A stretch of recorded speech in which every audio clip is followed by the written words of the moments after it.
اچھا، ایک اور بات بھی میں آپ لوگوں کو بتانا چاہتا ہوں، اور یہ میسج میرا خاص کر ان دوستوں کے لیے ہے جو عدالت میں آتے ہیں اور عدالت کے اندر تک پہنچ جاتے ہیں. تو انشاءاللہ میں کوشش کروں گا کہ میں آ جاؤں اور میں 23 کو ہر صورت یعنی عدالت پہنچ جاؤں. تو انشاءاللہ ہم ریٹن میں درخواست بھی دیں گے، زبانی بھی بولیں گے، جتنے بھی جہاں پر ہمارے یعنی آواز پہنچانے کی وہ ہو، ہم کو ایکسیس ہو، یعنی ہم پہنچا سکتے ہیں، ہم ادھر تک پہنچائیں گے.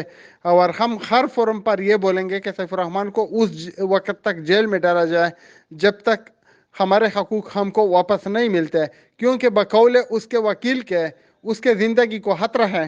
اور ہم عدالت کے لیے یعنی ایک جو اپلیکیشن لکھیں گے اس میں صاف صاف لکھیں گے کہ سیف الرحمان معاشرے کا نصور ہے، وہ معاشرے کا ایک نوسر باز ہے.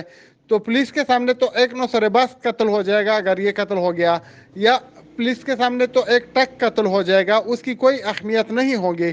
لیکن ہمارے ہاں سیف الرحمان کی اہمیت ہے اور اس کی زندگی ہمارے لیے ضروری ہے. کیونکہ پیسے ہم پھر بھی لیں گے، ایسا نہیں ہے کہ اگر اس کو کسی نے جہنم رسید کیا تو ہم پیسے نہیں لیں گے، ہم ان کے بچوں سے بھی پیسے لیں گے، لیکن پھر ہمارے لیے مشکلات تھوڑا زیادہ ہو جائیں گے.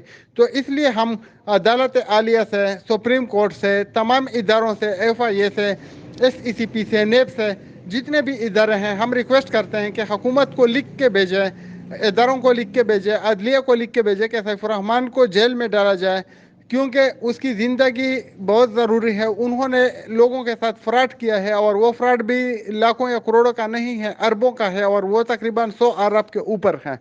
تو اس لیے سیف الرحمان کی زندگی اس لیے ضروری ہے کہ جتنے بھی لوگ ہیں، کسی نے گھر بیچا ہے، کسی نے گاڑیاں بیچی ہے، کسی نے زیورات بیچا ہے، کسی نے زمین بیچا ہے، تو سب کے پیسے ان کے پاس پڑے ہوئے ہیں. چونکہ وہ ایک فراڈیا ہے اور فراڈیا کے پیچھے بہت سے لوگ ہوں گے، تو اس کا فیملی ممبر، جیسا کہ میں پہلے بھی بتا چکا ہوں، اس کا کوئی فراڈ کا پارٹنر یا کوئی اس کا کام کرنے والا جس کے لیے اس نے پیمنٹ نہیں کی ہو، تو ان کو آپس میں اگر ان کے مشکلات ہیں، کچھ مسئلے مسائل ہیں، تو لڑائی جھگڑا پیدا ہو سکتا ہے، وہ قتل بھی ہو سکتا ہے، وہ کچھ بھی اس کے ساتھ کیا جا سکتا ہے. تو اس سے نقصان کس کا ہوگا؟ نقصان ایک عام انویسٹر کا ہوگا. نیٹ ورکروں نے تو پیسے پورے کیے ہوئے ہیں. تو ایک عام انویسٹر کی پیسوں کی حفاظت حکومت پاکستان کی ذمہ داری ہے، ایف آئی اے کی ذمہ داری ہے، پولیس کی ذمہ داری ہے، عدلیہ کی ذمہ داری ہے.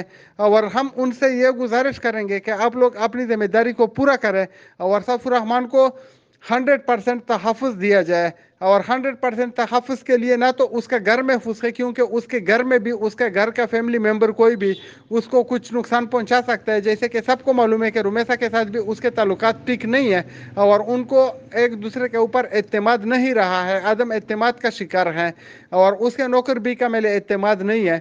تو ہو سکتا ہے کہ کوئی گھر میں اس کو کوئی نقصان پہنچائے، تو ہم کو تکلیف بھی ہوگا، دکھ بھی ہوگا. اور دکھ اور تکلیف اس لیے نہیں کہ سیف الرحمان کو کوئی نقصان پہنچائے اس لیے ہمیں دکھ ہوگا. دکھ ہمیں اس لیے ہوگا، انویسٹر کو اس لیے ہوگا کہ ہمارا جو پیسہ جس کے پاس تھا اگر وہ نہیں رہا تو ہمارا نقصان ہو جائے گا. باقی سیف الرحمان کو اگر عدالت پھانسی دے گی تو ہمیں بہت خوشی ہوگی، لیکن اگر کوئی عام آدمی اس کو کچھ نقصان پہنچ جائے گا تو پھر ہمیں بھی نقصان کا خدشہ ہے، اور ہمیں تکلیف زیادہ اٹھانے پڑے گی. اور پیسے ابھی جو کہ مستقبل قریب میں ملنے کے امکانات ہے، یہ مستقبل بعید میں چلے جائیں گے. تو میں تمام اداروں سے ایک بار پھر دستبستہ ریکویسٹ کرتا ہوں کہ سیف الرحمان کی حفاظت کے لیے اس کو جیل میں ڈالا جائے.